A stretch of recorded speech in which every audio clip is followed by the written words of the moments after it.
अपनी उपासना के मार्ग को दृढ़ता पूर्वक पहले समझे कि मुझे किस मार्ग में कहाँ जाना है, हमारा मार्ग क्या है, उसका चलना क्या है, लक्ष्य क्या है। जब तक यही पता नहीं तो फिर भटकना पड़ेगा। सत्संग सार्वजनिक होता है। सत्संग में हर संप्रदाय के, हर उपासक के भाव को पुष्ट करने के लिए हर मार्ग का वर्णन होता है। तो हम हर मार्ग में तो नहीं चल सकते, हमें अपने मार्ग का ज्ञान होना चाहिए और सत्संग में वही बात हम स्वीकार करते हैं जो हमारे मार्ग को पुष्ट करती है। अन्यथा भगवत चर्चा हम शांत भाव से मंत्र जपते हुए सुनते हैं। ध्यान दे करके सुने श्रीपाद प्रबोधानंद जी महाराज क्या कह रहे हैं। वेदाः खेदाय नाना शरणि मनु शरद्वाक्य जालम वहन्तः संताः संतप्ति शान्त्यै न मम हरिरसै कासया दन्दहस्य श्रुतं स्मार्तं च यत् साधनमि कलयन् सर्वमेतद्विरुद्धं हा वृंदारण्य राधारति भवन ममालम्बनम स्यास्त्वमेव।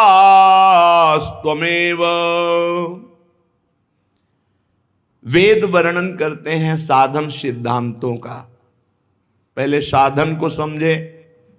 अष्टांग योग, यम नियम प्राणायाम प्रत्याहार ध्यान धारणा समाधि। जो अष्टांग योग है, चित्त वृत्ति का निरोध करके आसनों के द्वारा शरीर को जड़वत करके मन को निसंकल्प करके परमात्मा में स्थित करना।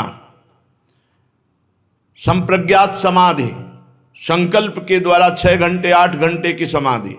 असंप्रज्ञात विचक्षणा समाधि, अखंड समाधि, चलते फिरते उठते बैठते खाते पीते हर समय परमात्मा में स्थित। अष्टांग योग। कर्म योग, शरीर मन वृत्ति बाहरी धन जो भी वस्तु सब समाज की सेवा में निष्काम भाव से लगा करके, अपनी कोई चाह नहीं, कोई स्वार्थ बुद्धि नहीं, सबको सुख देने की भावना। हमारा न तन न हमारा मन न हमारा प्राण न हमारा धन। कर्मयोग, निष्काम भाव, सिद्ध परमात्मा प्राप्ति।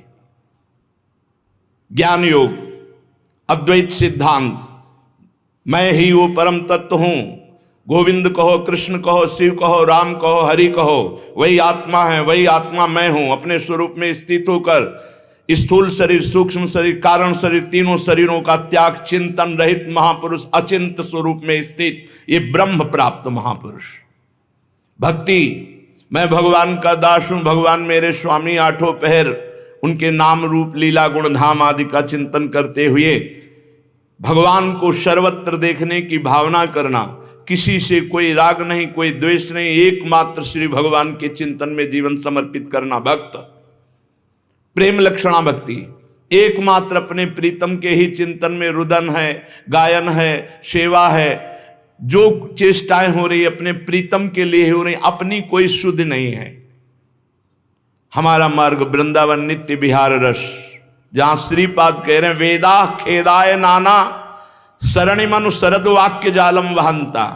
ऐ वेद, अब तुम्हारे वाक्यों का जाल हमारे ऊपर पड़ने वाला नहीं। महाप्रभु हरिवंश चंद्र जो दूरादपास्य स्वजनान सुखमर्थ कोटिम सर्वेषु साधन वरेषु चिरम निराशा। समस्त साधनाओं से चिरकाल तक नैराश्य को प्राप्त हो गया है।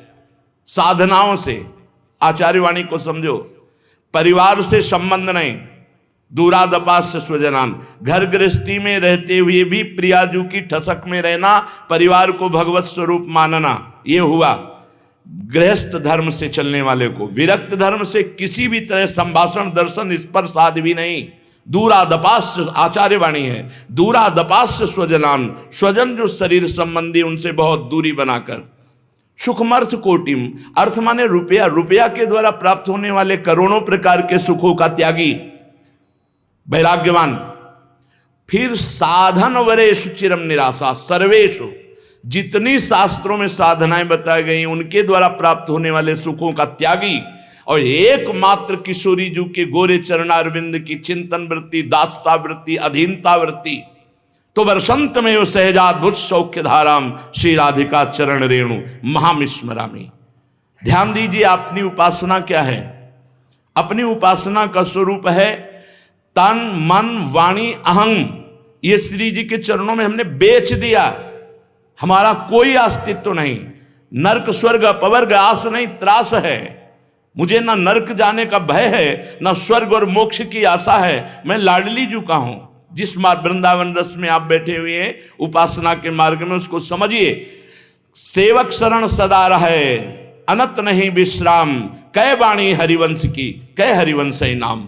या तो वाणी जी चल रही है, नाम चल रहा है, और आठों पहर सेवकाई रखी गई, मंगला से लेकर शयन तक। शयन श्री जी का करा दिया, इसके बाद चिंतन में बैठे हुए हैं। निद्रा आ गई, सो गए, जगह फिर श्री जी की मंगला का चिंतन।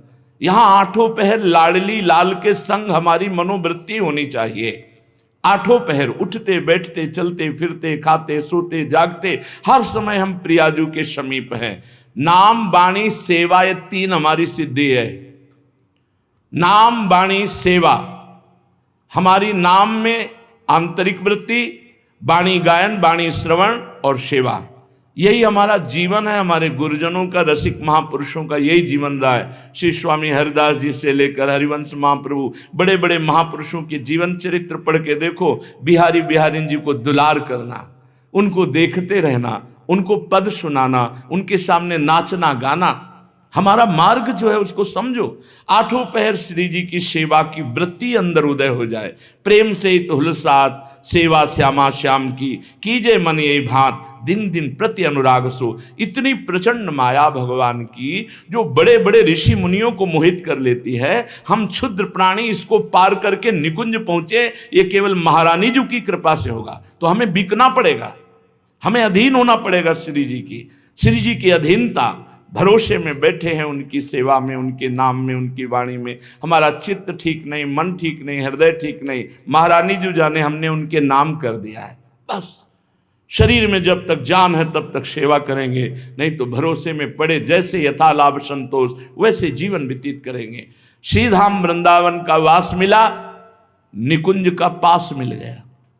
देखो ना, वेदा खेदाय नाना सरणी मनु शरद वाक्य जालम वहंता। अय वेद, देवर्षि नारद जी, वेदान्नपि सन्नस्तिसा केवलम अवच्छिन्न अनुरागम लभते। जो वेद और वेद के सिद्धांतों के भी ऊपर विचरण करता है वो प्रेम को प्राप्त होता। केवलम अवच्छिन्न अनुरागम लभते। मार्ग को समझिए। अष्टांग योग में चले हैं, संन्यास योग में चले हैं, कर्म योग को जानते हैं, और भक्ति योग को गुरु कृपा से बहुत अच्छी तरह भाई जी से हनुमान प्रसाद पोद्दार जी ने समझाया।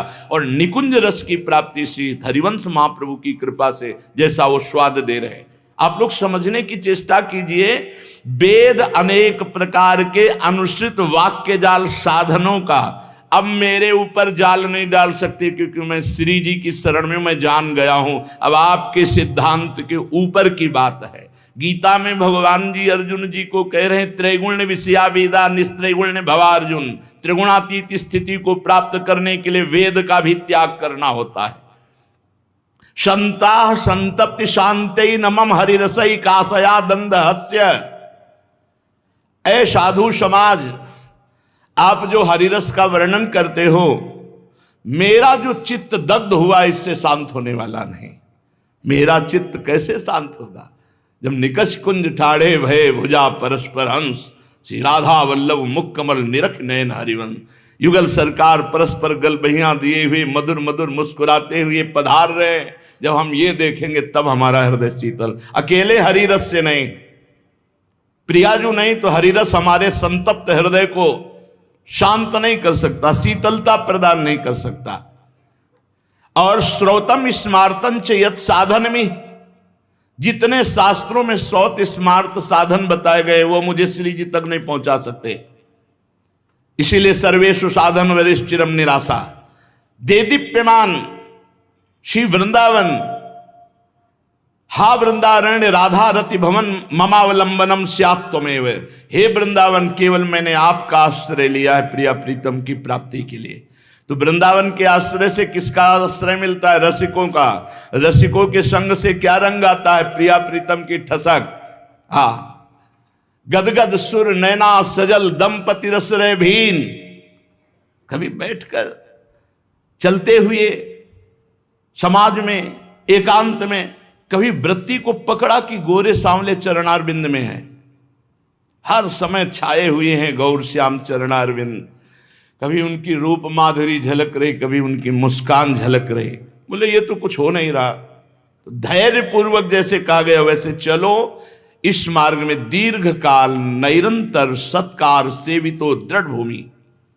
जीवन पूरा हम श्री जी को अर्पित किए हैं। हो सकता है जीवन की अंतिम श्वासों में लाडली लाल समा जाए और हमको ले जाने को। हमें भरोसा दृढ़ रखना है। क्रिया से परमात्मा प्राप्ति नहीं है, आश्रय से परमात्मा प्राप्ति है। यहां साधक समझता नहीं है। जब आश्रय पुष्ट हो जाता है तो स्वयं हमारी धड़कन से प्रिया प्रीतम का सुमिरन होता है, धड़कन से होता है। अहंकार के कारण, कर्तृत्वाभिमान होने के कारण परेशानी है। इसी को नष्ट करने के लिए गुरुजनों की शरण ली जाती है और उनकी आज्ञा में पूरा जीवन समर्पित किए। वो क्या करवा रहे हैं ये हमें नहीं देखना।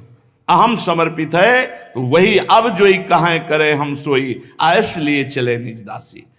त्वाम आनंद पराम्बुदि रसम दुखी है जगती, त्वाम अत्यंतम सत्यावनतम याहम त्वघमयः, तवानाथ त्राणो व्रतमिह मान्यन्य शरणम, विचारे तद वृंदावन विरचिता सस्त्वयि परम। हे वृंदावन, अब हमने विचार करना बंद कर दिया है। क्यों? अब आप देखो आपकी शरण में हो। त्वयि परम, आप हमारे परम प्रीतम हो वृंदावन। और त्वामानंदा पराम्बुधि, आप आनंद के अपार समुद्र हो। और रसम दुखी जगती, मैं जगत में फंसा हुआ एक दुखी प्राणी हूं। तुम अत्यंतम सत्यवानतम इहाहम त्वघमया, आप तो सत्य स्वरूप प्रेममय हो और मैं पापी पुरुष हूं।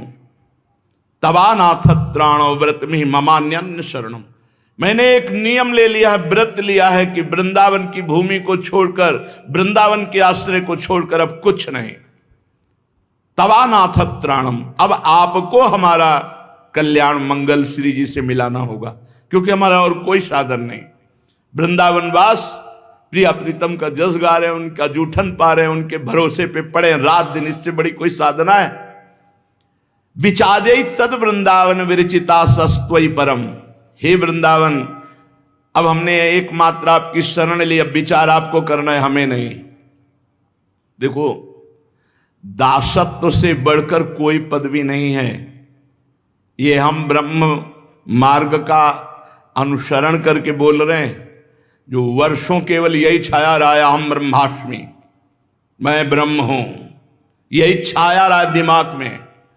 रात दिन अवधूत की तरह, जीवन पागलों की तरह, और छाया है दिमाग में, अहम ब्रह्मास्मि तत्त्वमसि, मैं वही तत्व हूं। उसके बाद हम तुमको कह रहे हैं कि दासत्व से बढ़कर कोई सुख नहीं है। देखो, गोस्वामी तुलसीदास जी महाराज कह रहे, ऐसी हरि करत दास पर प्रीति। आपने सत्संग में सुना, परम ज्ञानी बृहस्पति जी, सुना उनके चरित्र को जो भरद्वाज जी प्रकट हुए।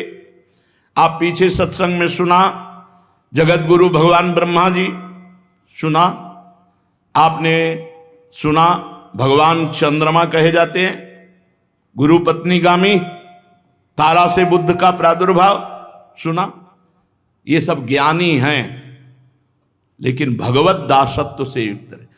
ठाकुर हरिदास जी के पास 3 दिन वैश्या गई, 1 मिनट भी वृत्ति उसके ऊपर नहीं गई और वो हरिदासी बन गई, और आपकी वृत्ति में एक भी फर्क नहीं पड़ा। क्यों? क्योंकि भगवान के दास हैं।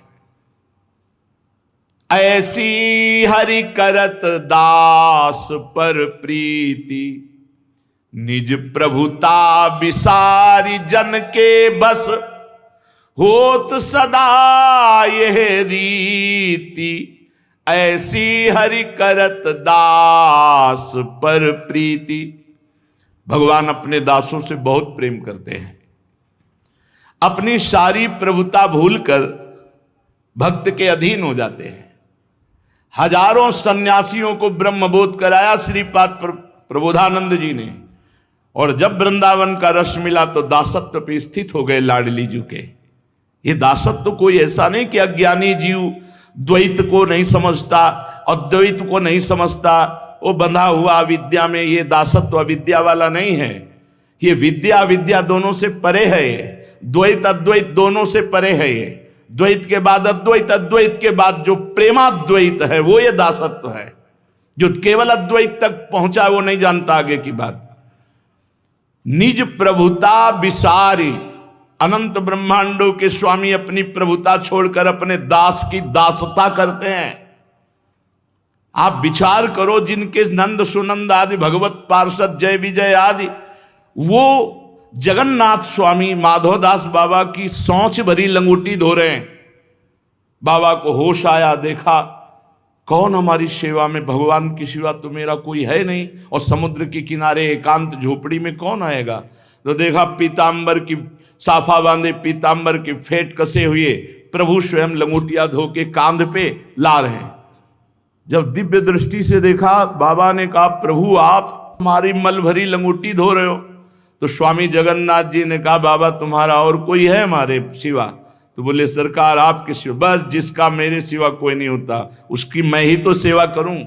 सोचो, जय विजय पार्षद आदेश कर दें तो नवीन सृष्टि रच दें, स्वयं प्रभु सेवा में निज प्रभुता विसारी जन के बस, होत सदा यह रीति ऐसी हरि करत दास पर प्रीति। ध्यान से सुनो। जिन बांधे सुर असुर नाग नर, प्रबल कर्म की डोरी, सोई अविच्छिन्न ब्रह्म जसुमति हठि, बांध्यो सकत न छोरी, ऐसी हरि करत दास पर प्रीति। आहा,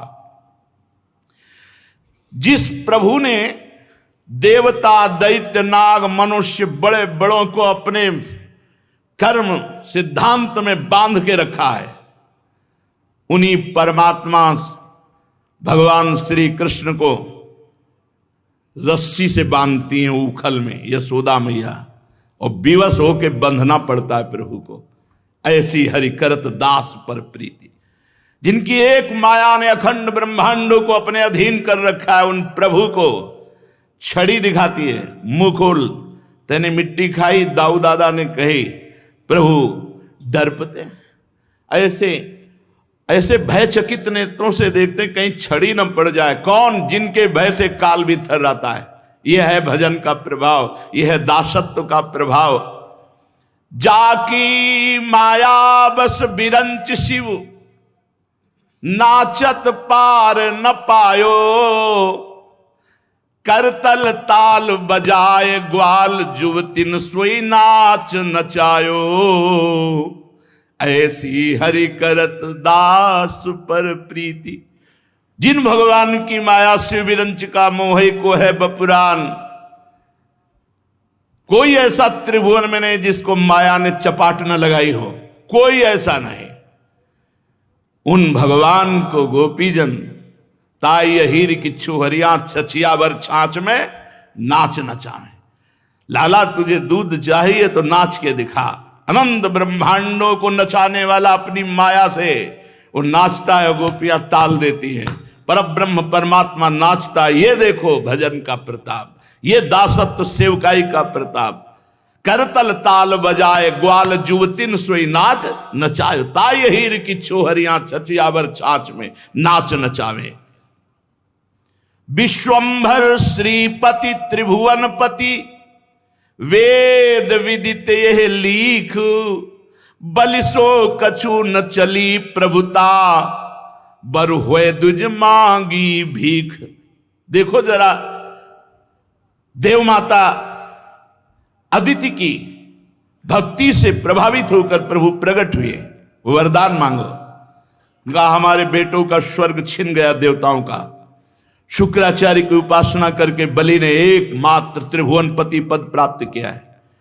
हमारी इच्छा है कि हमारे पुत्र पुनः स्वर्ग पर वास करें।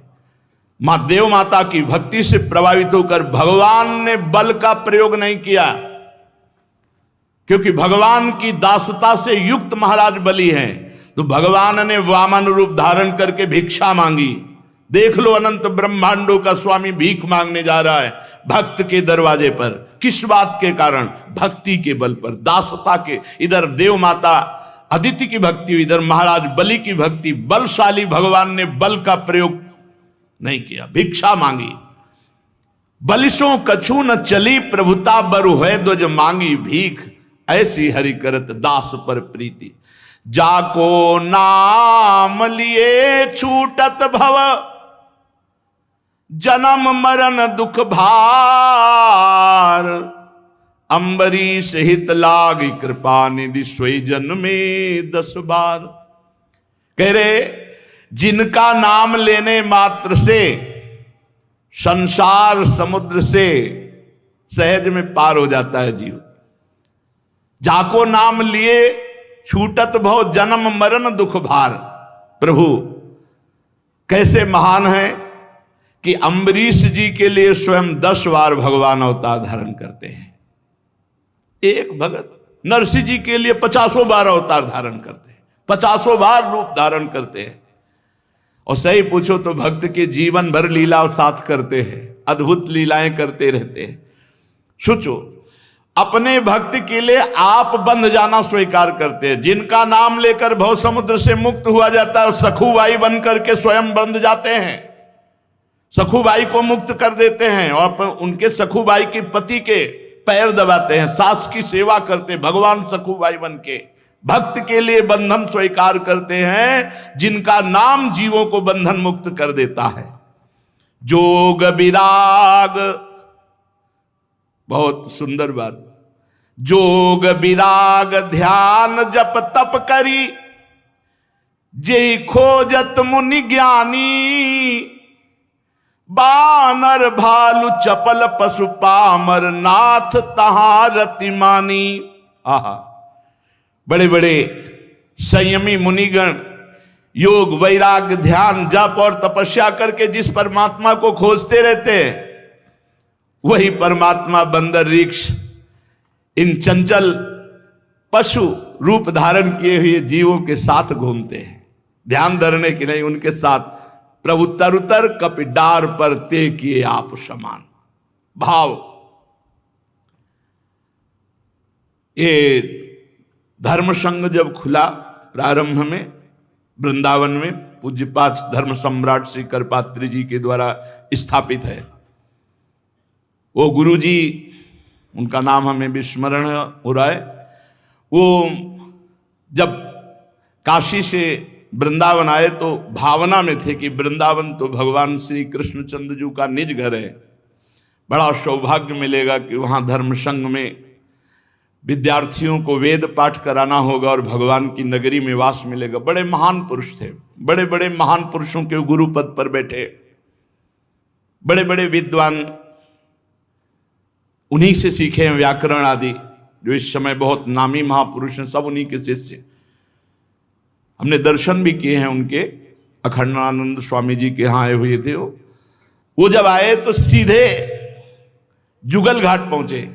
ये सब जंगल ही था, अटल्ला चुंगी की तरफ से बीच से आए, नहीं इधर किनारे से आते तो धर्म संघ पहली बार आए थे। संध्या हो गई, अंधेरा हो रहा था। अब उनको लगा कि किससे पूछे यार यमुना किनारे की धर्म संघ कहाँ है। तो देखा पीली धोती पहने हुए, बिल्कुल जैसे वेद पाठी विद्यार्थी, पीला पीतांबर डाले हुए, एक झोली टांगे हुए। कहा गुरुजी प्रणाम, आशीर्वाद। गुरुजी क्या ढूंढ रहे हो आप? तो उनका धर्म संघ। अरे गुरुजी अभी हम आपको बताते, धर्म संघ इधर नहीं, धर्म संघ तो पीछे है। उनका बेटा तुम कहाँ रहते हो? बोले सेवा कुंज में। तो वहां तुम्हारा मकान होगा? बोले नहीं, मेरी सेवा रहती है वहां सेवा कुंज में, मैं सेवा में रहता हूं, वहीं खान पान होता है, कभी मिलना हो तो सेवा कुंज आ जाना। तो उनका बेटा तुम किसके पढ़ाए हुए हो? बोले ये सब फिर दोबारा बात करेंगे, आप धर्म संघ चले जाओ। वो बस वही मधुर वाणी, वही चंचलता, वही रूप, ऐसा बालक तो हमने आज तक नहीं देखा। पीछे मुड़ के देखा तो अंधेरा हो चुका, दिखाई नहीं दिए। फिर भी उनको ये भाव नहीं आया कि श्री कृष्ण है। जब धर्म संघ में आए और लेटे तो स्वप्न में वही स्वरूप और फिर सीधे ललित त्रिभंगी। ओहो, वो सिद्ध महापुरुष थे गुरुजी जो धर्म संघ में पड़ा, सिद्ध भगवत प्रेमी महात्मा ही थे वो। ये वृंदावन धाम है। बड़े बड़े जोग ध्यान कर्म से जिस परमात्मा का साक्षात्कार नहीं होता, गली चलते मिल जाते हैं यहाँ। आप विश्वास कीजिए, गली चलते मिल जाते। जिन श्री जी को लिखा प्यारोडुम क्षमते ने अच्छी सुखादि नाम तो अध्यानगम, हम नहीं कह रहे, सुधा निधि में लिखा है, देख लो आप। हम तो यत्किंचित अनुभव की बात कहते हैं, सुधा निधि में तो आचार्य चरण कहते हैं। कदावा खेलंतो हृदय हरंतो श्री राधा ब्रजपति कुमारो सुकृतिना अकस्मात खेलंतो। अकस्मात खेलते खेलते प्रिया प्रीतम यहां चित्त का अपहरण कर लेते हैं। एक बात केवल अधीनता की है। अगर आप अधीन हो गए तो आपको तो रोना नहीं पड़ा ना वृंदावन वास के लिए, इसलिए आप क्या कीमत समझो वृंदावन की। जब हमारी परिस्थिति आई कि अब मुझे निकलना पड़ेगा, ये मदन मोहन जी का टीला ऊपर चढ़े और एकांत में बहुत रोए कि प्रभु गरीब बाबा जी हैं, 1 रुपया पास नहीं रखते, कोई हमारा परिचय नहीं हो, जहां हम रह रहे हैं वहां साधन में विक्षेप हो रहा है, नाथ क्या मुझे पुनः काशी के घाटों में जाना पड़ेगा। बहुत रोए, हे करुणा निधान वृंदावनाधीश्वर प्रभु, मुझे कहीं कोई किसी कोने में रख दो पर धाम से बाहर न करो। बहुत विकलता एकांत में। वो तुम लोग क्या जानो, जब कोई आश्रय नहीं, कोई कुछ नहीं, आप कैसे समझते, कुछ नहीं, तब केवल एक आश्रय। बस जे ही उतरे नीचे तो लाल वस्त्र हमारे थे, लाली गोरी सी इतनी बड़ी, वस्त्र पकड़ा और वह घूमने लग गया। जाओगो बाबा, जाओगो बाबा। मुझे समझ में नहीं आ रहा था। एकदम मतलब वैसे ही भाव में उतरे थे, वैसे उपेक्षा पूर्वक ऐसे किए। हम कोई गोस्वामी की बच्ची होगी ऐसा, जो ही थोड़ी दूर चले सो एकदम कि अरे तो श्री जी थी। तुरंत वापस वहां 1-2 घरों में पूछा है तो बोले यहाँ तो विरक्त रहते हैं, यहाँ कोई गृहस्थ रहते ही नहीं। और जहां आश्रम में रहते हैं वहां गए, पे एक संत खड़े थे, इंतजार कर रहे थे। बोले बाबा जहां तुम रहते हो वहां शायद तुम्हारे अनुकूल न हो, देखो ये खाली पड़ा है, आप यहाँ। ये क्या है, ये है क्या? भागवतिक विधान ऐसा पूछो मत। ऐसी हरि करत दास पर प्रीति, जोग विराग ध्यान जप तप करी जय खोजत मुनि ज्ञानी। बानर भालु चपल पशु पामर नाथ तहां रतिमानी। एक बार केवल संकोच हट जाए, प्रिया प्रीतम सामने हो जाए तो फिर ये खेलते ही रहते हैं। छिन छिन बिहरत संग, छिन छिन निरखत प्रेम भरी, छिन जस कहात अभंग, ये जो कृपा हरि है। देखते देखते दृश्य बदल जाए और लाडली लाल का परिकर सामने दिखाई दे। ये अधीनता से होता है, साधना से नहीं होता। या गुण साधन ते नहीं होई, तुम्हारी कृपा पाओ कोई कोई।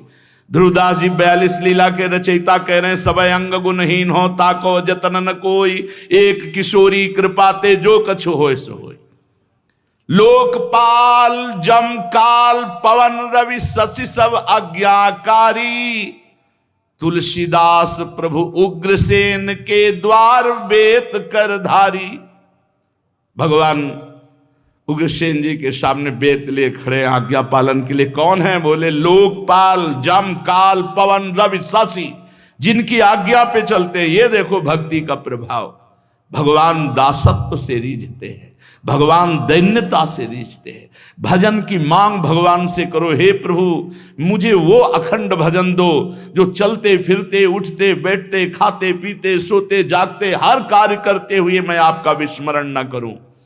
आसन से तो उत्थान होता है, समाधि से उत्थान होता है, लेकिन प्रेम की जो समाधि होती है वो अखंड होती है। एक क्षण के लिए भी प्रिया प्रीतम का विस्मरण नहीं, उन्हीं में हम विराजमान हैं, आश्रयदाता के आश्रय में विराजमान हैं। इसलिए विचार्यई तद वृंदावन विरचितास त्वयि परम। हे वृंदावन, आज से मैंने विचार करना बंद कर दिया। अब अपने आप को मैं आपके हवाले करता हूं। आप जैसे रखो वैसे रहूंगा।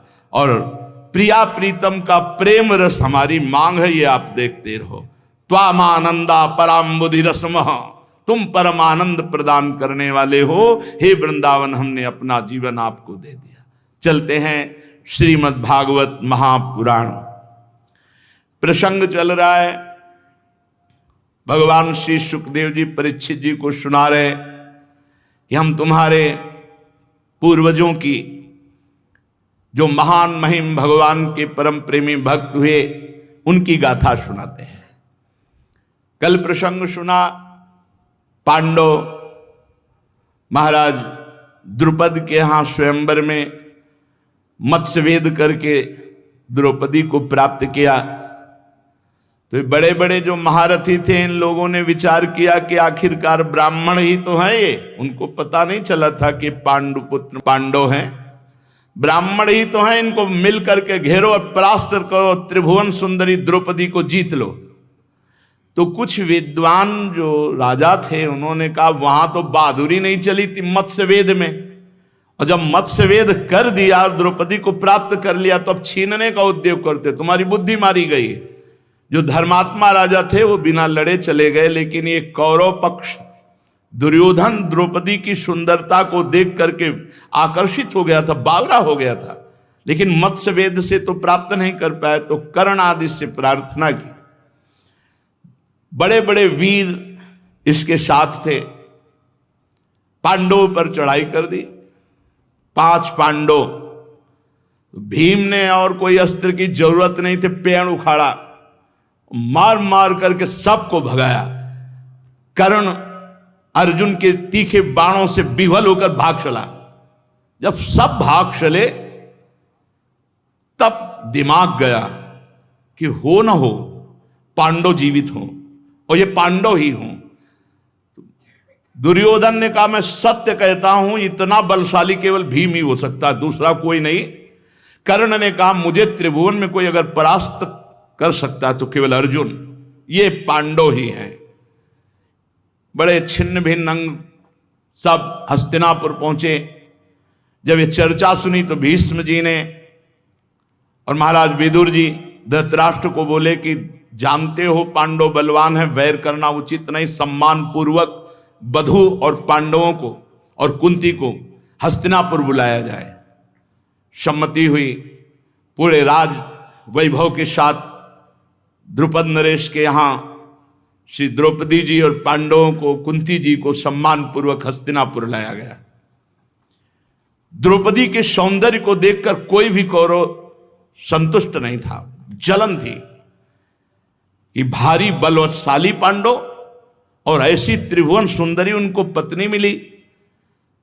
जब ये गांधारी की दासियों ने गांधारी को बताया कि अगर महल में कुलवधू ज्यादा दिन तक रही तो उपद्रव छा जाएगा, आपके पुत्र संतुष्ट हैं। गांधारी जी ने धृतराष्ट्र जी को प्रेरित किया कोई उपाय करो। धृतराष्ट्र जी ने विदुर जी और भीष्म जी की सहमति से युधिष्ठिर जी से कहा कि इंद्रप्रस्थ नाम का हमारा स्थान है, हमें लगता है कि तुम सबको वहीं शोभा बढ़ानी चाहिए। तुम सब जवान हो, कौरव भी जवान हो रहे, कौरव की भी अपनी लालसा है, कहीं ऐसा ना हो कि तुम्हारे में बैर हो जाए बेटा, इसलिए इंद्रप्रस्थ। इंद्रप्रस्थ खंडहर था, शोभा शून्य स्थान। लेकिन जिस समय भगवान के महाभागवत पांचों पांडव पहुंचे तो अर्जुन अपने बल विक्रम से त्रिभुवन को पराजित करने की सामर्थ्य रखने वाले हैं। इस मृत्यु लोक को क्या, भगवान नर नारायण के अवतार हैं, कोई साधारण थोड़ी है। अर्जुन जी ने अकेले गांडीव के बल से इंद्रप्रस्थ को हस्तिनापुर से भी सुंदर सजा दिया, जीत जीत करके राजाओं का वैभव। और फिर भगवान पधारे तो राजसूय यज्ञ का विधान बना। राजसूय यज्ञ जो पूरे राजाओं पर विजय प्राप्त करके उनसे कर ले सके, वही कर सकता। अर्जुन अकेले गांडीव के बल से सबको परास्त करके सब राजाओं को। मायासुर बहुत प्रभावित था, तो उसने राजसूय यज्ञ में एक ऐसी सभा रची थी जहां जल था वहां बिल्कुल थल नजर आता, पृथ्वी, जहां पृथ्वी थी वहां बिल्कुल निर्मल जल नजर आता। राजस्वी यज्ञ हुई, कौरव भी आए, इतना खजाना इकट्ठा हुआ कर रूप में, दुर्योधन देखकर जल गया। ऐसा वैभव जो देवराज इंद्र का जैसे वैभव, त्रिभुवनपति। अब एक दिन उस सभा में सब बैठे हुए थे, ऊपर से द्रौपदी जी अपनी दासियों के साथ, तो ये दुर्योधन अपने भाइयों के साथ चला, तो देखा कि जल है, तो धोती समेट ली, तो सब हंस पड़े क्योंकि वहां थल था, एक बूंद पानी नहीं। आगे देखा पृथ्वी, तो धोती छोड़ दी, अब पानी में झम से गिर पड़ा।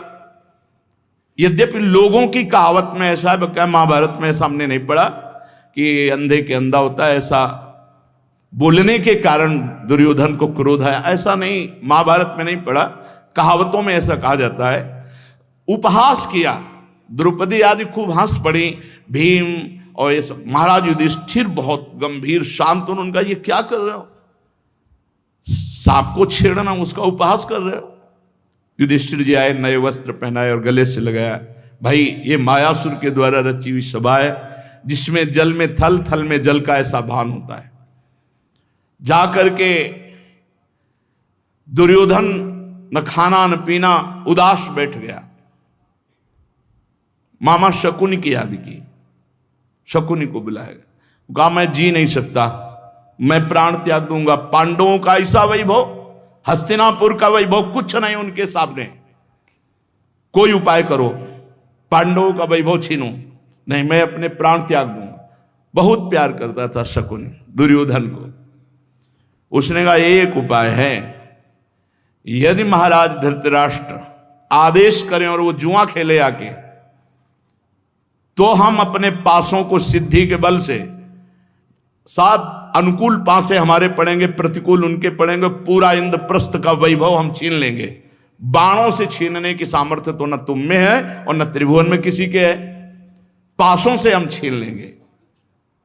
गांधारी और धृतराष्ट्र एकांत में बैठ करके जब तो दुर्योधन गया और अपनी बात रखी, शकुनी ने कहा महाराज ये तो राजाओं की शौक है, आप क्यों आदेश नहीं करते? यदि राजकुमार पांडव, राजकुमार कौरव खेलना चाहते हैं तो आपको खेल के लिए अनुमति देनी चाहिए।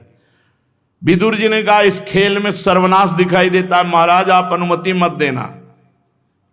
शकुनी ने कहा महाराज इंद्रप्रस्थ का सारा वैभव कौरवों का हो जाएगा। धृतराष्ट्र अपने दुर्योधन को बहुत प्यार करने के कारण ईश्वर संपन्न और सुख संपन्न देखना चाहते थे, पर ये भूल गए थे कि जिनके पक्ष में भगवान है उनकी ही विजय होती है। भेजा विदुर जी महाराज को। विदुर जी ने जाकर के कहा कि बेटा जो हम कुछ कहना नहीं चाहते वो भी मुझे महाराज की प्रेरणा से कहना पड़ रहा है। आप लोगों को महाराज ने आदेश किया है, हस्तिनापुर बुलाया है और द्वैत क्रीड़ा खेलने के। महाराज युधिष्ठिर बिल्कुल नहीं जानते थे द्वैत क्रीड़ा, धर्म स्वरूप कभी द्वैत क्रीड़ा नहीं खेली थी। पिताश्री की आज्ञा गए, वहां पहले से सब व्यवस्था थी। क्रूर कर्मा जितने भी राजा सब उनके पक्ष में बैठे हुए थे। महाराज युधिष्ठिर जी ने धृतराष्ट्र को प्रणाम किया और कहा पिताश्री की आज्ञा है, उनका खेलना चाहते हैं द्वैत क्रीड़ा तो खेलो, हमारा आदेश है। बहुत संकोच में भीम अर्जुन ने कहा कि ये द्वैत क्रीड़ा उचित नहीं है भ्राताश्री, तो उनका जब पिता के समान है और वो आदेश करते हैं तो कुछ भी हो। और दूसरी बात, हमारा छात्र धर्म, अगर कोई ललकार दे तो चाहे बाणों से हो चाहे पासे से, पीछे हटने वाला छात्र धर्म नहीं होता है, हम खेलेंगे। आप कहां परम प्रवीण पासे में शकुनी और वो छल कपट से सिद्ध किए हुए पासे, सब पासे अनुकूल कुरुराज दुर्योधन के, जो जो दांव में लगाते जाते, आखिरी में पूरा इंद्रप्रस्थ हार गए, आभूषण हार गए, अपने अस्त्र हार गए, अपने आप को हार दिया। शकुनी ने कहा एक पासे में पूरा वापस हो सकता है, द्रौपदी तुम्हारी तरफ से। और पूरा वैभव हस्तिनापुर इंद्रप्रस्थ सब हमारी तरफ से। अगर तुम जीत गए तो सब पूरा वैभव, और अगर तुम हार गए तो द्रौपदी हमारी। बुद्धि काम नहीं करती। जुआरी को लगता है शायद ये दांव रख दिया, शकुन के सिद्ध पासे हार गए। अब बड़ा मजाक हुआ कि द्रौपदी दासी है और मैं जीत चुका हूं, जाओ मेरी इच्छा है उसको सभा में लाओ, निर्वस्त्र करके हमारी जंघा पे बैठा लो। दुर्योधन से ताल ठोक। भीम खड़े हुए और कहा कि भैया ऐसा लगता है तुम्हारी भुजा उखाड़ करके आग में फेंक दूं युधिष्ठिर से। आज मैं जितना परास्त हुआ उतना शायद जीवन में नहीं होऊंगा। आपके कारण परास्त हुआ। द्रौपदी रखने लायक वस्तु है जुआ में। अर्जुन ने कहा भैया सभ्यता का प्रयोग करो, महाराज धर्म से चलने वाले हैं, आप उनको ऐसा कोशिए मत, बैठ जाइए। तो अब बैठते बैठते कहा कि दुर्योधन जिस ताल को तू ठोक रहा है जांग को, उसी ताल को मैं अपनी गदा से चूर चूर करूंगा। प्रण करता हूं इस सभा में। दुशासन को आदेश किया। दुशासन पहले दूत को भेजा। उस समय वो मासिक धर्म में थी। मासिक धर्म रजस्वला में एक वस्त्र धारण किए जाते। दूत ने जाकर कहा क्षमा कीजिए, हमारे मुंह से बात भी निकलना बहुत कठिन है, आपको महाराज सभा में बुला रहे हैं। तो उन्होंने कहा कि दूत तुम जानते हो जब स्त्रियां रजस्वला में होती हैं तो सभा आदमी नहीं जाती हैं, बोल दो जाकर के, आखिरकार वो देवर ही हमारे हैं, हमारी विनय कह दो या आदेश कह दो, इस स्थिति में मैं सभा में नहीं आ सकती। वो जाके बोला। तो दुशासन ने कहा कि आदेश और विनय की यहां नहीं, भैया तुम आदेश करो, मैं उसके बाल पकड़ के घसीटता हुआ लाता हूं। ये अब इस समय वो महारानी नहीं दासी है हमारी। कर्ण ने कहा कि बहुत गलत शब्द बोले थे। ये कहां लोक लज्जा ऐसी की होती जिसके 5 पति हैं। जाओ निर्लज्ज को सभा में ला। दुशासन जब नजदीक गया और छूने के लिए तो उन्होंने कहा कि तुम हमारे देवर हो, अपवित्र व्यवहार नहीं कर सकते हो। उनका तुम हार चुके हैं पांडव, इसलिए तुम हमारी दासी हो। बाल पकड़ा और घसीटते हुए वो बार बार महारथी दुशासन तुम्हें उचित नहीं है, सभा में ले जाकर के खड़ा कर दिया। विश्वास था कि इतने महारथी पति हैं, इनके सामने हमारा बाल बांका नहीं हो सकता। लेकिन उन्होंने सर उठा के भी द्रौपदी की तरफ नहीं देखा, क्योंकि धर्मात्मा है और हार चुके हैं तो उसको स्वीकार किए हुए है। देखा है भीष्म जी बड़े बड़े महापुरुष सब सभा में बैठे हैं। उनका एक बात मैं पूछती हूं, क्या महाराज अपने को हारने के बाद मुझे दांव में लगा सकते हैं? स्वयं जब हार चुके हैं अपने आप को तो मुझे दांव में लगा सकते हैं। यदि मुझे पहले दांव में लगाया होता बाद में आप हारते तो मैं हारी मानी जाती।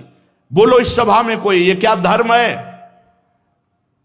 कर्ण ने कहा है ज्यादा बोलती, दुशासन निर्वस्त्र कर इसको, बैठा दुर्योधन की जंघा पर। दुशासन वस्त्र खींचने लगा। कोई उत्तर सभा में नहीं, कोई बचाने वाला सभा में नहीं। कैसी परिस्थिति!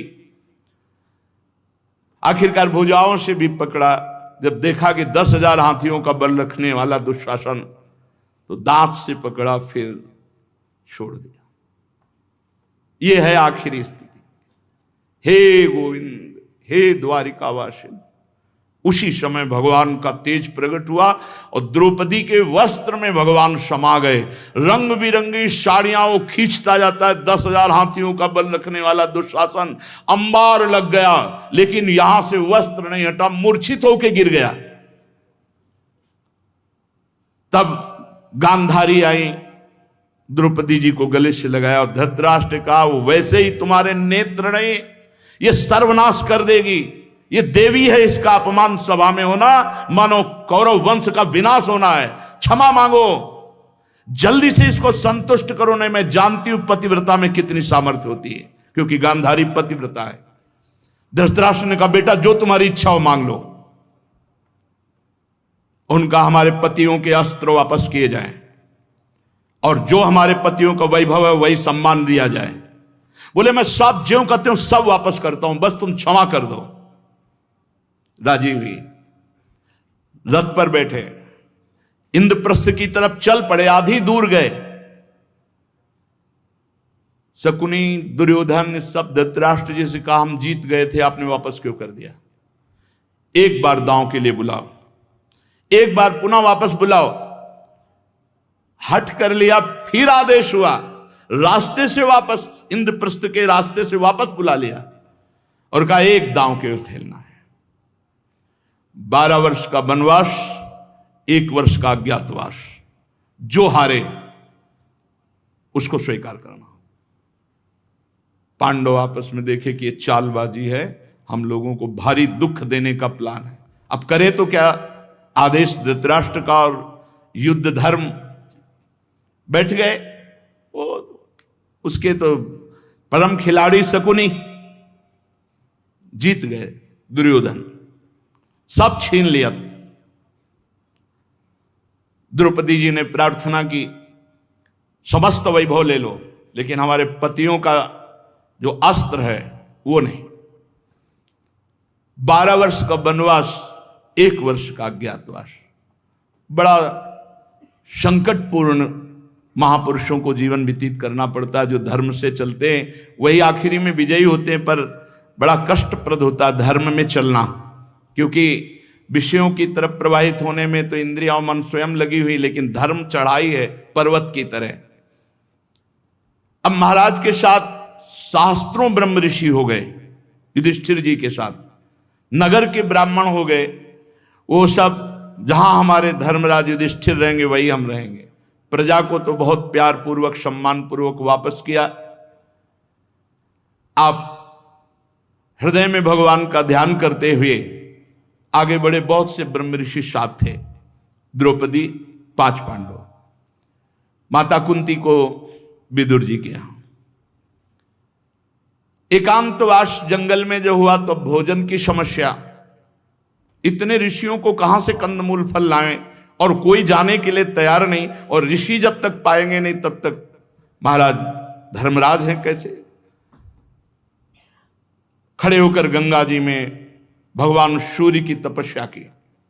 भगवान सूर्य प्रसन्न हुए और कहा मैं एक बटलोई देता हूं, जब तक द्रौपदी जी नहीं पालेंगे तब तक ये अक्षय रहेगी बटलोई। रोज हजारों लाखों करोड़ों को पवाओ, जो चाहो पवाओ, सब इसी बटलोई से निकलेगा। लेकिन द्रौपदी जी पाले तो फिर अब तो बड़े आनंद से वनवास। बड़े बड़े ब्रह्म ऋषि भगवान की कथा सुना रहे। मार्कंडेय जी पूरे रामचरित को सुनाया युधिष्ठिर जी को, बड़े बड़े महापुरुषों के पावन चरित्रों को सुना रहे। काफी समय व्यतीत हुआ, दुर्योधन को पता चला उनको कोई कष्ट नहीं, एक बटलोई मिली है, सारी समस्या का समाधान उसी से होता है। तो 4 महीने के लिए भगवान दुर्वासा जी हस्तिनापुर पधारे तो दुर्योधन रात दिन खड़े होकर उनकी सेवा की। बहुत प्रसन्न हुए, बोले वरदान मांग। तो बोले वनवास में हमारे भ्राताश्री हैं युधिष्ठिर, ये सांप टेढ़ी ही चाल चलता है, इतने बड़े महात्मा को प्रसन्न करके क्या मांग रहे हैं? कहा जब द्रौपदी भोजन कर लें तब आप 60,000 शिष्यों के साथ उनके यहां पधारें और उनका आतिथ्य स्वीकार करें, यही मेरी इच्छा है। तो उनका तथास्तु। ध्यान में देखा, जब द्रौपदी बटुलई में पा ली थी तब गए। महाराज युधिष्ठिर ने देखा दुर्वासा जी आए, साष्टांग दंडवत किया, महाराज 60,000 शिष्य। तो उनको था बटुलई में 60,000 क्या 60 करोड़ हो। तो उनका महाराज आतिथ्य स्वीकार करें, भोजन प्रसाद पाएं। तो बोले बस स्नान करके आ रहे हैं, तैयारी करो। अब ध्यान आया बटलोई वाली बात। तो द्रौपदी से पूछा कि बटलोई उनका धो के रख दिया, मतलब पा लिया, मूर्छित हो गया। ऐसा क्रोधी महात्मा 60,000 शिष्यों के साथ कंदमूल फल की भी व्यवस्था नहीं हो सकती। और द्रौपदी जी ने कहा क्या हो गया? बोले बटलोई में तुमने पाके रख दिया, अब इनको कैसे? बोले बस एक बटलोई, इतना विश्वास, और अनंत ब्रह्मांडों का भरण पोषण मेरा श्री कृष्ण करता है। अरे अभी वो है, तुम मूर्छित कैसे हो गए? उठो। पुकारा श्री कृष्ण, पीतांबर फहराते हुए दौड़ते आया, कृष्णा। द्रौपदी बहुत भूख लगी। बोले समस्या जिस बात की है वही बात तो आप कर रहे हो ना। इस समय क्या है? क्यों? बटलोई धो के रख दिया, लाओ बटलोई, कर तुम अकर तुम अन्यथा कर तुम। देखो हमारे श्री कृष्ण का प्रभाव। एक कोई परम पवित्र पतिव्रता बर्तन ऐसा मांगेगी कि जूठन रह जाए। दूसरी बात, सूर्य भगवान का वचन है, द्रौपदी के पाने के बाद कुछ नहीं बचेगा। दोनों बातें काटकर अपनी बात रखी कि उसमें शीत निकला। शीत लिया और मुख में रखा, पूरा ब्रह्मांड यहां से तृप्त हो गया। लाओ दुर्वासा जी को। भीमसेन से कहा जाके कहो साहब बढ़िया बढ़िया पदार्थ तैयार है, महात्मा आओ भोग पाओ। भीम ने कहा प्रभु यहां तो कुछ नहीं। बोले जाओ तो तुम। वहां गए तो सब महात्मा, आचमन करने की जगह नहीं थी दुर्वासा जी की। दुर्वासा जी ने कहा भोजन की बात मत करो, हम मतलब जितने शिष्य हैं इनसे पूछ। वो बोले गुरु जी यहां तक छके। तो दुर्वासा जी ने कहा वरदान मांगो, भोजन की बात मत करो। तो बोले दुर्योधन ने जिस उद्देश्य से भेजा था उसी उद्देश्य को वो प्राप्त हो। बोले तथास्तु। विनाश के भाव से भेजा था ना, विनाश को ही प्राप्त। ये बड़ा मार्मिक जीवन कष्टप्रद महाराज युधिष्ठिर का वनवास में। एक दिन एक ब्राह्मण भागता हुआ आया, महाराज मेरी अरण्य मंथन को मृग अपनी सींग पर टांग कर ले गया, अब मैं यज्ञ कैसे करूं। तो पांचों भाई हर दिशा में भाग करके वो अरण्य मंथन की खोज में, इतने में जयद्रथ अपने सेना के साथ उधर से निकल रहा था। तो पूछा है कौन सी ऋषि की कुटिया है। बोले ये आपके पांचों पांडव यहां निवास करते हैं। अच्छा कौन कौन है कुटिया में। बोले कोई नहीं, केवल द्रौपदी है। बहुत सुंदर द्रौपदी जी थी, यज्ञ से प्रकट हुई अग्नि स्वरूपा तेजोमयी देवी थी। जयद्रथ ये दुश्शला का पति, दुर्योधन का जीजा, रिश्ता भी लगता है। जो ही देखा द्रौपदी जी ने किए जयद्रथ तो अर्घा दे दिए, पर वो अपनी दुष्टता की चेष्टता, उन्होंने कहा पांचों पांडव इस समय उपस्थित नहीं, आप मर्यादा से बात कीजिए। तो उसने कहा हम बलियों को मर्यादा यही होती कि जो चाहे वो कर सकता है, बलवान पुरुष हर वैभव का भोग कर सकता है। और जबरदस्ती उठा करके द्रौपदी जी का वहां से अपहरण किया। जो दासी थी वो रोती रही, जो और ब्राह्मण थे वो भी समझाते रहे, नहीं समझ पाए तो कुशा लेकर के और मंत्रोच्चारण करते हुए द्रौपदी के पीछे पीछे की मंत्रों के द्वारा इसकी बुद्धि ऐसे जो अपवित्र कार्य न कर पावे, कहीं अपमान न कर दे द्रौपदी का। इतने में सब भाई वो अरण्य खोज करके ऋषि को देकर वापस हो रहे थे।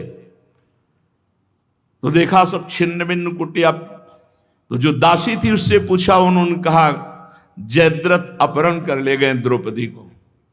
भीम ने कहा ये रिश्तेदार होकर भी ऐसे नहीं समझेगा।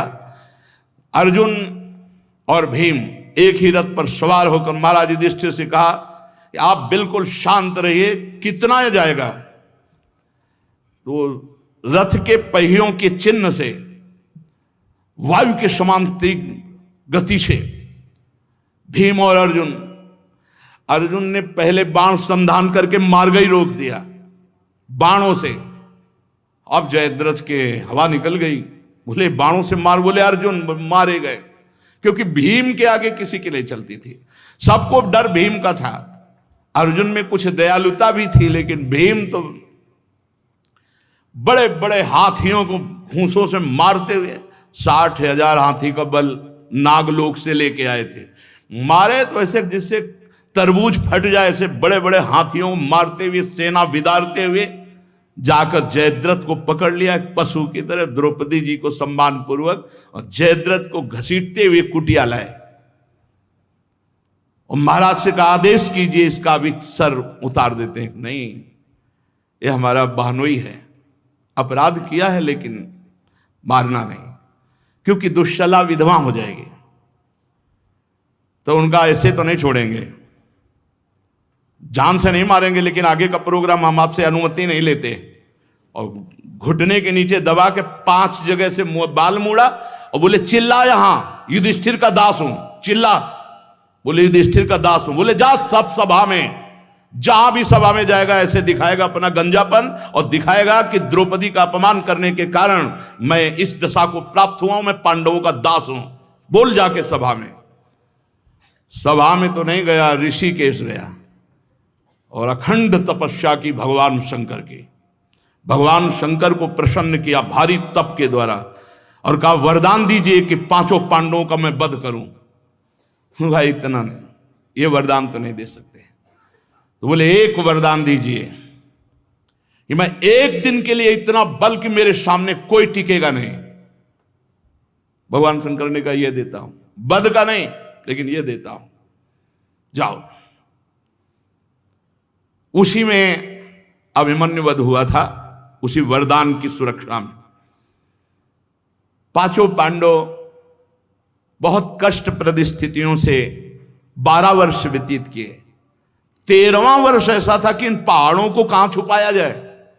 अज्ञात वर्ष का मतलब है कि अगर जान गए तो फिर 12 वर्ष का वनवास, कहां छुपाया जाए।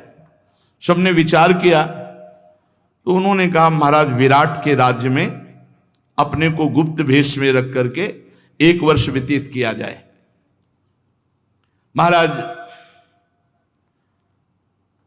एक बटवृक्ष बहुत बड़ा था जिसमें अपने अस्त्र रखे और एक लाश ऐसे टांग दी जिससे लोग ऊपर न चढ़े, और अस्त्र सब दिव्यास्त्र से सबको प्रणाम किया कि हम इस समय आपको अपने पास नहीं रख सकते, आप स्वयं सुरक्षित रहिएगा, अवसर आने पर हम आपको पुनः धारण करेंगे, अभी हमारा 1 वर्ष अज्ञातवास का रहेगा। क्रम से गए, महाराज युधिष्ठिर गए, विराट को प्रणाम किया अपना वेश बदलकर, कहा मेरा नाम कंक है, मैं द्यूत कीड़ा भी जानता हूं और आपको सलाह भी बड़ी उत्तम दूंगा। मैं महाराज युधिष्ठिर का उत्तम सलाहकार हूं। इस समय वो विपत्ति में है, इसलिए मैं 1 वर्ष कुछ समय आपकी शरण में गुजारना। उनका स्वागत है आपका, आप महाराज युधिष्ठिर के सलाहकार हैं। थोड़ा अंतराय करके रसोई बनाने की सामग्री पात्र आदि कुछ ले हुए आए, पधारे और कहा मैं बहुत बड़ा रसोईया हूं, आपको सुखपूर्वक भोजन पवाऊंगा। महाराज युधिष्ठिर की रसोई बनाता था। इस समय महाराज विपत्ति में है, इसलिए आपकी यदि कृपा हो तो आप मुझे रख लो। रसोइये के रूप में भीम रहने लगे। नकुल सहदेव गौ रक्षा में चले गए। थोड़ी देर बाद हाथ मटकाते हुए अर्जुन जी पधारे। उर्वशी का शाप हुआ था तो उस शाप को 1 वर्ष में सीमित कर दिया गया था कि तू नपुंसक हो जा। तो उर्वशी जी ने कामना की और उन्होंने मना कर दिया तो शाप दे दिया। तो देवराजेंद्र ने कहा था ये शाप तुम्हारे लिए मंगलमय होगा। तो महाराज की जय हो, तुम क्या करना चाहते? मैं आपकी राजकुमारी को उत्तम संगीत सिखाऊंगी और समस्त गृह कला में निपुण कर दूंगी। महल में भेज दिया गया शिक्षा के लिए। अब 5, एक रसोई में, एक महल में, एक महाराज के दरबार में और 2 गौ सेवादि रक्षा में। द्रौपदी जी सैरंध्री का रूप रख करके पधारे और कहा महाराज मुझे महल की सेवा चाकरी मिले, मैं महाराज युधिष्ठिर की सेवा में रहने वाली दासी हूं, मेरा नाम सैरंध्री है, तो उनका आपको महारानी पसंद कर लें सेवा में। तो द्रौपदी को देखते ही उन्होंने स्वीकार कर लिया। द्रौपदी ने कहा शर्त है मेरी, किसी का जूठा नहीं खाऊंगी और किसी पुरुष की सेवा में कभी मत भेज देना। और महारानी मैं आपको एक गुप्त बात बताती हूँ, मेरे 5 गंधर्व रक्षक हैं, अगर किसी ने भी आंख उठाई तो आंख फोड़ देंगे। वो गंधर्व हर समय हमारी ऊपर दृष्टि रखते हैं। राजी एक दिन कोई उत्सव था तो विराट नगर में, तो वहां का सेनापति और विराट का साला कीचक, वो उनकी तो बहन ही थी महारानी, कोई पूछने की जरूरत है। वहां अंदर गया तो द्रौपदी जी को देखा। द्रौपदी को देख के कहा कि बहन इतनी सुंदर स्त्री रत्न भूषा सेवा में लगाए हो, ये तो राजाओं के सुख के लिए हैं, मेरी सेवा में भेजो। घबराती थी क्योंकि पूरा का पूरा राज्य शासन कीचक के हाथ में था, वो चाहे तो 1 मिनट में तख्ता पलट सकता था। तो उनका भाई इसकी शर्त है कि ये किसी से बात नहीं कर। शर्त नहीं, मेरी आज्ञा में जा रहा हूं, मेरी सेवा में भेजो इसे। घबरा गई तो बहन थी, और दूसरी बात वो इतना महाबलवान था कि विराट का राज्य उसी के अधीन, समझो राजा वही था, केवल नाम मात्र के विराट राजा थे, सेनापति प्रधान और साला था। द्रौपदी जी ने कहा, महारानी मैं आपसे कहती हूं मेरे 5 गंधर्व जिंदा नहीं रहने देंगे तुम्हारे भाई को, हम बता रहे हैं। उनका वो समझती नहीं थी, उनको लगता था ऐसी धमकी मारते। उन्होंने कहा जाओ मेरे भाई की सेवा में उपस्थित हो। द्रौपदी जी गई, एकांत महल में हो। महाराज कीचक ने दौड़ के हाथ पकड़ा, रहे नमस्कार करने की जरूरत नहीं, जे भी आकर्षण किया, हाथ छुटाया और भागी। उन्होंने सोचा कि अगर सभा में पहुंच जाएंगी तो महाराज विराट रक्षा कर लेंगे। भागी हुई गई तो सभा में पहुंचते पहुंचते एक लात मारी, द्रौपदी के पैर गिरी। महाराज युधिष्ठिर एकदम, महाराज सभा में अधर्म हो रहा है। महाराज तो ऐसे बैठे, उनकी हिम्मत नहीं थी कि बोल सके कीचक के सामने। जब पूरी सभा खड़ी होगी, कीचक धर्म नहीं है ये, तब वो कि पूरी सभा विरोध में ना हो जाए, इसलिए वापस हो गया। कुछ रक्त भी प्रवाह होने लगा था द्रौपदी का। युधिष्ठिर जी की तरफ, युधिष्ठिर जी ने शांत इशारा किया, शांत हो जाओ, नहीं सब बिगड़ जाएगा।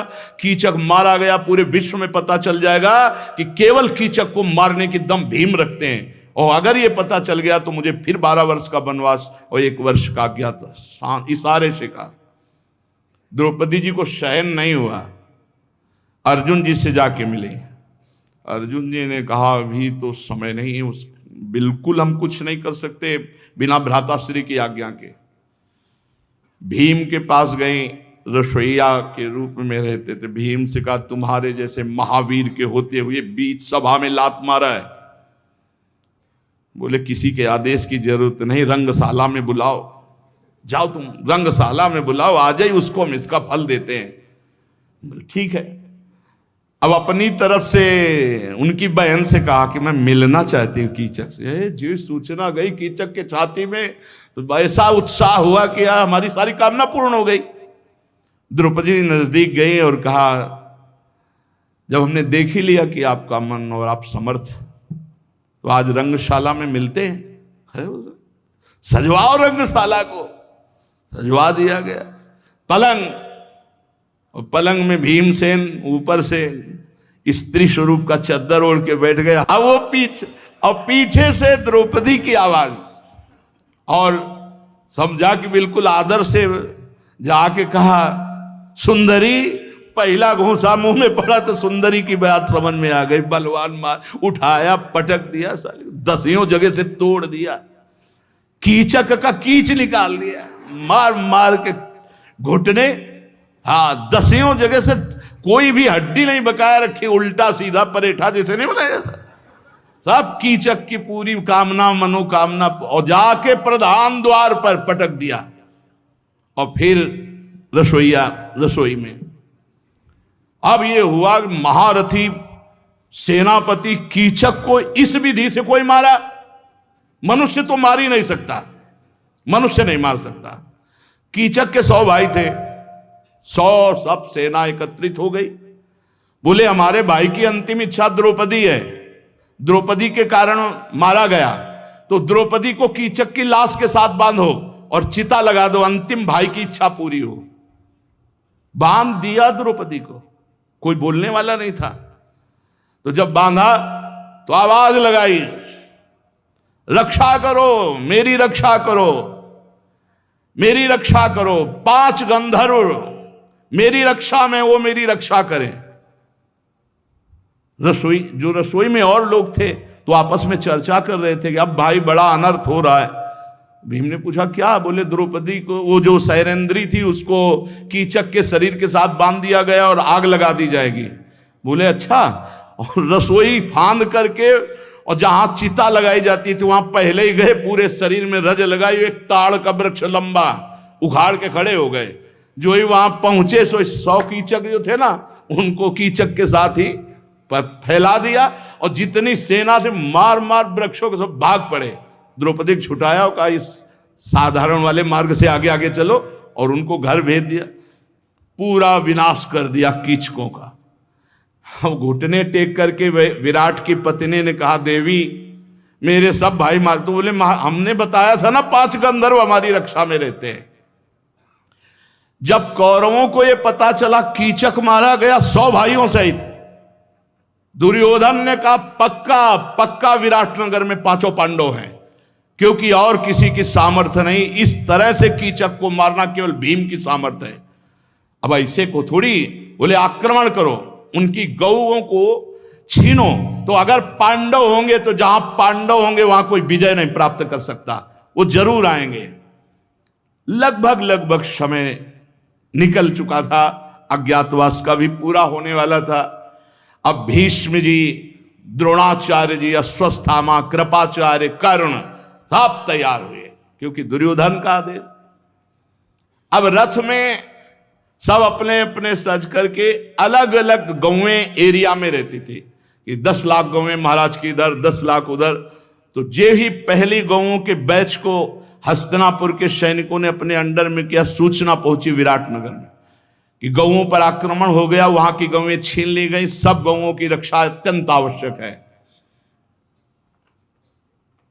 अब सलाहकार युधिष्ठिर जी थे कंक के रूप में, तो उनका महाराज, अपने आप का महाराज, यदि विहंडला को सारथी बनाकर महाराज उत्तम जाए तो हस्तिनापुर पर जितने सैनिक आए सब पर विजय प्राप्त हो सकती है। क्या बात करते हो, नाच गाना कराने वाली विजय प्राप्त। और महाराज मेरी बात मान लीजिए, अगर उत्तम के साथ विहंडला सारथी बनकर के जाए तो विजय प्राप्त हो, तो तुमने उत्तम को नपुंसक समझ रखा है। अरे मेरा वीर पुत्र है। और महाराज फिर भी कहता हूं, जहां भीष्म, द्रोणाचार्य, कृपाचार्य, अश्वत्थामा, वो बात सुन। फिर लगा कि एक बार मान करके देखे, तो बुलाया बृहन्नला, तुम सारथी के कार्य को जानती हो? तो उनका महाराज रथी और सारथी सब कार्य जानती हो, एक बार अवसर दीजिए। उनको लगा है कि ये ऐसे ऐसे हाथ नचाने वाली, और वो तो समझते नहीं थे गांडीव धनुर्धारी अर्जुन है। उत्तम सारथी बृहन्नला, उत्तम जाइए, उत्तम से पूछते जाते रास्ते में बात कर। वो बड़ी डींग हाँकता। जे भी देखा भीष्म, द्रोणाचार्य, उन सब बड़े बड़े इनके ध्वजा पताका फहरा रहे हैं, उतरा भाग पड़ा। बोला हम इनसे नहीं लड़ सकते। अरे बोले अब बेइज्जती की बात है, सारथी बन के मैं आया हूं, बिना विजय के वापस नहीं जाएंगे। उसको पकड़ के जबरदस्ती बैठाला कि बैठ।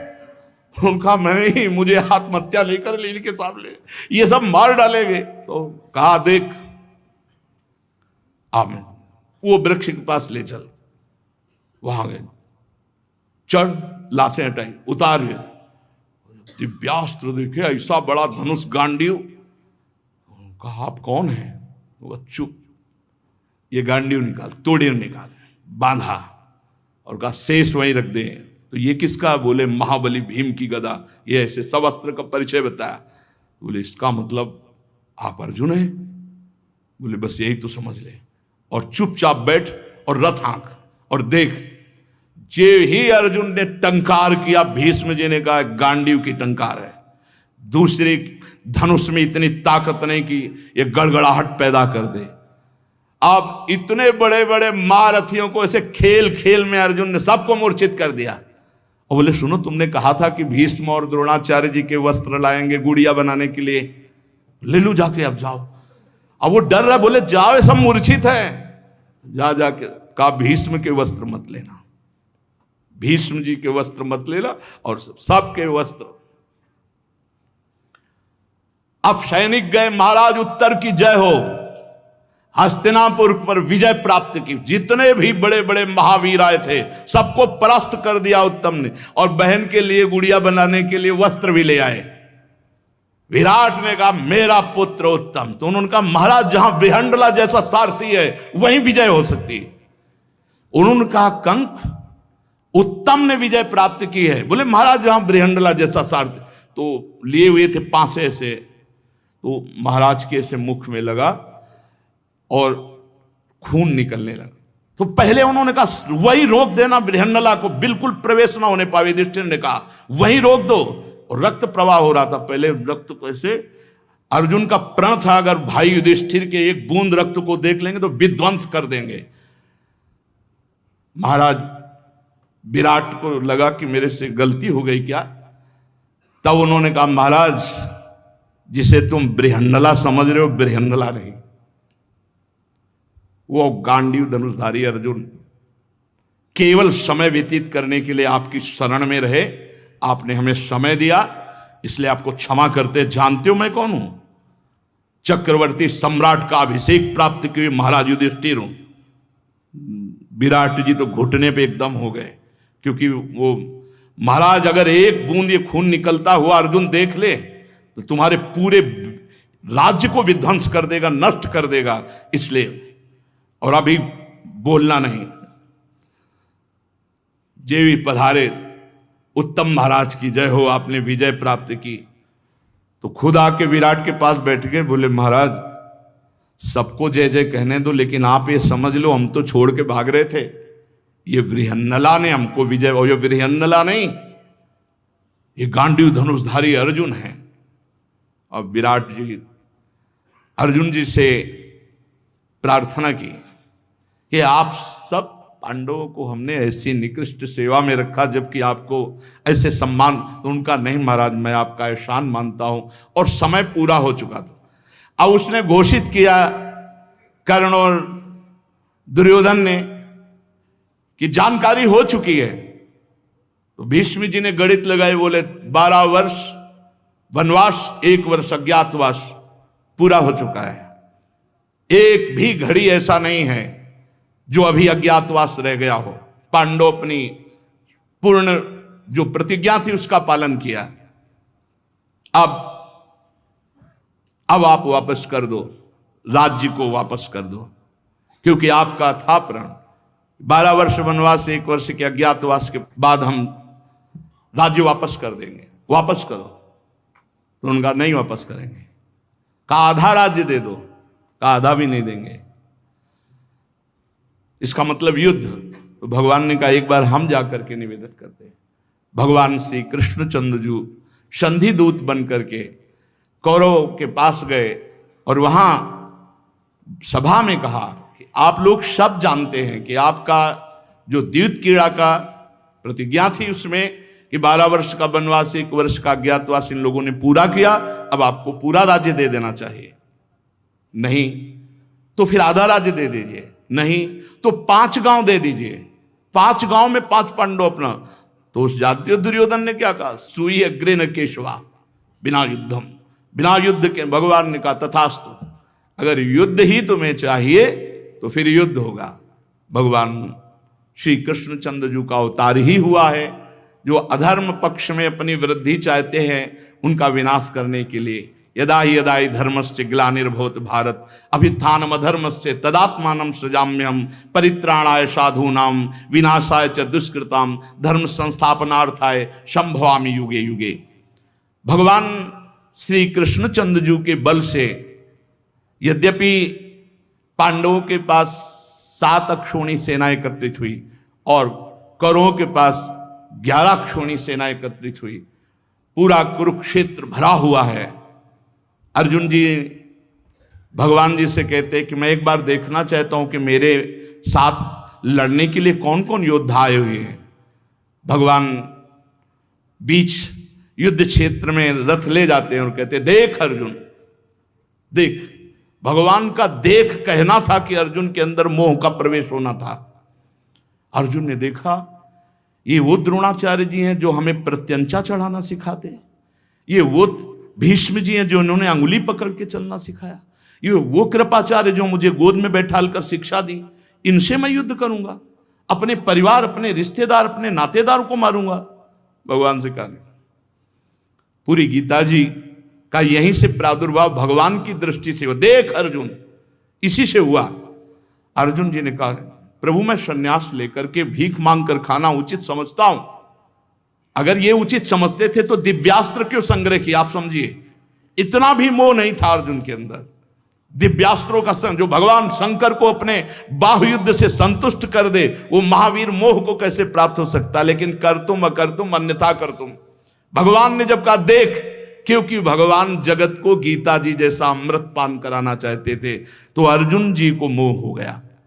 भगवान श्री कृष्णचंद्र जी ने तब तक उपदेश नहीं किया जब तक अर्जुन ने ये स्वीकार नहीं किया कि मैं शिष्य हूं आपका, आपकी शरण। कार्पण्य दोषो प्रहत स्वभावा प्रछामि त्वाम धर्म सम्मूढ़ चेता।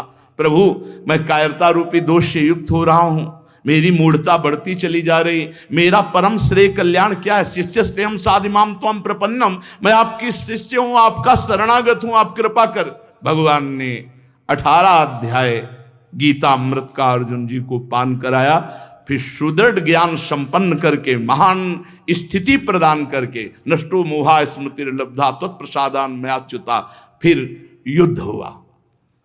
युद्ध में सदैव धर्म की और अधर्म की जो दुर्वृत्तियां होती हैं उनमें विजय धर्म की होती है। बीच में लड़खड़ाहट कितनी भी आवे। धृतराष्ट्र जी ने पूछा संजय तुम्हें भगवान व्यास देव जी ने त्रिकालज्ञ बना दिया है, इस समय तुम दिव्य दृष्टि संपन्न हो, तुम ये बता सकते हो कि विजय किसकी होगी? बोले हाँ, यत्र योगेश्वरा कृष्णो यत्र पार्थो धनुर्धया तत्र श्री विजयो भूतिर्धुआ नीतिर्मतिर्मम। जहां योगेश्वर भगवान श्री कृष्ण है और धनुर्धारी अर्जुन है, अर्थात कर्तव्य पालन करने वाले, वहीं श्री विभूति विजय सब कुछ वही है। भगवान की शरण में रहकर हमारा जीवन एक युद्ध है। काम क्रोध लोभ मोह मद मत्सरी हमको परास्त करने आते हैं, पर हम भगवान के वचनों के आधार पर अपने जीवन को चलाकर इन दुष्ट स्वभावों पर विजय प्राप्त करके भगवत प्राप्ति करते हैं। खूब नाम जप करो, भगवद आश्रित रहो। शेष चर्चा आगे।